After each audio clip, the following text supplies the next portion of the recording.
సుబ్రహ్మణ్యేశ్వర స్వామి వారి యొక్క స్పర్శ తగలగానే అతనిలో కవిత్వం పెళ్ళుబుకి మహాభక్తుడయ్యాడు.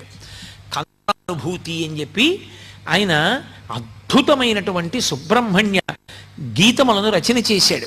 సుబ్రహ్మణ్య తత్వం మీద రచన చేశాడు. ఆయనే ఆ కాలంలో ప్రౌఢదేవరాయల వారి ఆస్థాన కవి సంబంధం. అరుణగిరినాథరి యొక్క గొప్పతనాన్ని తెలుసుకుని రాజు ఆ ఆస్థాన కవి సంబంధాన్ని తీసి అరుణగిరినాథర్కి ఆస్థాన కవి పదవినిచ్చాడు.